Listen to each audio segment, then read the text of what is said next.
लोकसभा चुनाव के पहले चरण से ही हर बार हर चरण के आगे आते ही एक नया मुद्दा सामने आता रहा। पहले सीएए एनआरसी से बात शुरू हुई, जिसमें हिंदू, मुसलमान और बाहर से आए हुए लोगों की छटनी और तमाम मुद्दे सामने आए। उसके बाद सैम पित्रोदा आए, फिर उसके बाद मुसलमानों को लेकर के प्रधानमंत्री का बयान आ गया कि कैसे जनसंख्या बढ़ रही है, और उसके बाद सैम पित्रोदा से होते हुए धीरे धीरे ये मामला पाकिस्तान और देश की सुरक्षा से जुड़ते हुए बाकायदा किच्चू द्वीप तक गया। लेकिन अब मामला एक बार फिर से हिंदू और मुस्लिम के बीच में आ गया है। दरअसल प्रधानमंत्री कार्यालय से एक रिपोर्ट सामने आई है। ये रिपोर्ट आई है प्रधानमंत्री आर्थिक सलाहकार की तरफ से, जो परिषद है उसने जारी की है, जिसके मुताबिक हिंदुओं की संख्या हिंदुस्तान में तेजी से घटी है, जबकि मुसलमानों की संख्या तेजी से बढ़ी है। और इसी को लेकर के अब राजनीति शुरू हो गई। रिपोर्ट ने जिस तरह के खुलासे किए हैं, जिस तरह से जनसंख्या का डाटा दिया है, उस जनसंख्या के डाटा को लेकर के विपक्ष सवाल उठा रहा है कि 2011 के बाद से अगर जनसंख्या की गिनती ही नहीं हुई तो ये जनसंख्या अब कैसे हो सकती है। इसके अलावा दूसरी तरफ सरकार और बीजेपी के नेता इसको लेकर के तेजी से आगे बढ़ रहे हैं और वो कह रहे हैं कि देश में तेजी के साथ हिंदू मुसलमान उसी हिसाब से बढ़ और घट रहे हैं, जो कि चिंता का विषय है। दरअसल ये डाटा आया है और डाटा कहता है कि हिंदुस्तान में हिंदुओं की जनसंख्या घट रही है। रिपोर्ट तो ये कहती है कि भारत में हिंदुओं की आबादी 7.8% गिरावट के साथ बढ़ रही है, जबकि मुसलमानों की आबादी हिस्सेदारी में 43% का इजाफा हुआ है। प्रधानमंत्री आर्थिक सलाहकार परिषद की ये रिपोर्ट आई है और उस रिपोर्ट के मुताबिक वो रिपोर्ट ये कहती है कि जो अध्ययन हुआ है उसके मुताबिक भारत में हिंदुओं की जनसंख्या हिस्सेदारी में 1950 से 2015 के बीच में 7.8% की तेजी से गिरावट दर्ज की गई है। इसके अलावा भारत के तमाम पड़ोसी देशों में जहां पर बहुसंख्यक समुदाय की आबादी में उछाल देखा गया है, वहीं हिंदुस्तान में इसके उल्टा है। यानी पाकिस्तान, बांग्लादेश, नेपाल और इन जहां पर मुस्लिम आबादी वाले जो देश हैं, जो इस्लामिक देश हैं, वहां पर जनसंख्या उनकी जो बहुसंख्यक है यानी मुसलमानों की संख्या तेजी से बढ़ी है, और वहां के जो अल्पसंख्यक हैं यानी सिख, हिंदू और अन्य जो धर्म हैं उनकी संख्या घटी है। प्रधानमंत्री आर्थिक सलाहकार समिति की रिपोर्ट ये भी कहती है कि दुनिया भर में 167 देशों के रुझान का अध्ययन किया गया है। इस रिपोर्ट को मई 2024 में जारी किया गया है।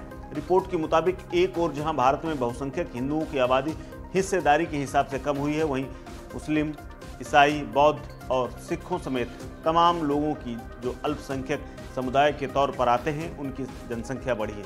हालांकि जैन और पारसियों की जनसंख्या में बड़ी गिरावट देखी गई है। साल 1950 से 2015 के बीच के ये पूरे डाटा को तैयार किया गया है। उसके मुताबिक भारत में आबादी मुसलमानों की जो है उसमें 43.15% की वृद्धि हुई है, जबकि ईसाइयों में 5.38%, सिखों में 6.58%, बौद्धों में मामूली इजाफा देखा गया है। प्रधानमंत्री आर्थिक सलाहकार परिषद ये भी कहती है कि इस डाटा के मुताबिक 65 साल की जनसंख्या में हुए बदलावों का अध्ययन किया गया है, यानी 1950 से लेकर के 2015 तक। इसके अलावा इंडिया टुडे ने एक रिपोर्ट प्रकाशित की है। इंडिया टुडे ने जो रिपोर्ट तैयार की है उसके मुताबिक EAC PM यानी प्रधानमंत्री आर्थिक सलाहकार समिति की रिपोर्ट ये भी कहती है कि हिंदुओं की हिस्सेदारी 1950 में 84% से घट करके 2015 आते आते 78% हो गई,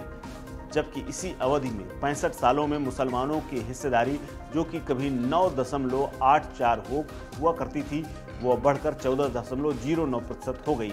भारत में बहुसंख्यक आबादी हिंदुओं की आबादी 7.8% घटी है, और इसी तरह भारत के पड़ोसी देश म्यांमार में बहुसंख्यकों की आबादी में 10% की गिरावट की दर्ज की गई है। नेपाल में भी हाल कुछ ऐसा ही है। यहाँ भी बहुसंख्यक यानी हिंदुओं की आबादी में 3.6% की गिरावट दर्ज की गई है। वहीं भारत के अन्य पड़ोसी देशों की बात करें जहां मुसलमान बहुसंख्यक हैं, यानी पाकिस्तान और बांग्लादेश, वहां की बहुसंख्यक आबादी 18.5 यानी बांग्लादेश की जो आबादी है उसमें 18.5% का इजाफा हुआ। ठीक इसी तरह पाकिस्तान में भी 3.75% और अफगानिस्तान में 0.29% बहुसंख्यक यानी मुसलमानों की जो बहुसंख्यक हैं उनमें इजाफा हुआ है।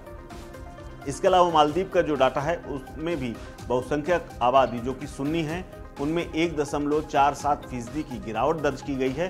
भारत के दो अन्य पड़ोसी देश भूटान और श्रीलंका में बहुसंख्यक आबादी में इजाफा हुआ है। भूटान 17.6%, तो श्रीलंका में 5.25% बहुसंख्यक आबादी बढ़ी है। आपको बता दें कि श्रीलंका और भूटान में बौद्ध धर्म के तमाम लोग हैं जो कि बहुसंख्यक आबादी के तौर पर गिने जाते हैं। हालांकि भारत में बहुसंख्यक आबादी के तौर पर हिंदुओं को गिना जाता है, जिनकी जनसंख्या में तेजी के साथ गिरावट देखी जा रही है। वहीं अब इस रिपोर्ट के दावे को लेकर के सवाल खड़े हो रहे हैं।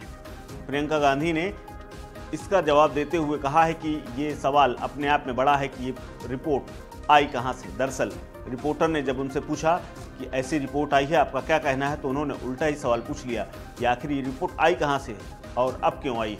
क्या कुछ कहा प्रियंका गांधी ने, सुनिए। आर्थिक सलाहकार परिषद की एक स्टडी में पाया गया है 1950 से 2015 के बीच हिंदुओं की आबादी 7.8% घट गई है, जबकि भारत की जनसंख्या में अल्पसंख्यक समूहों की हिस्सेदारी बढ़ गई है। ये सवाल कहाँ से आया आपके पास? ऑफिस की तरफ से ना। ऑफिस को बोलो प्रियंका जी पूछ रही हैं किसने भेजा उन्हें। आर्थिक सलाहकार परिषद की एक स्टडी में पाया गया है 1950 से 2015 के बीच हिंदुओं की आबादी 7.8% घट गई है, जबकि भारत की जनसंख्या में अल्पसंख्यक समूहों की हिस्सेदारी बढ़ गई है। ये सवाल कहाँ से आया आपके पास? ऑफिस की तरफ से ना।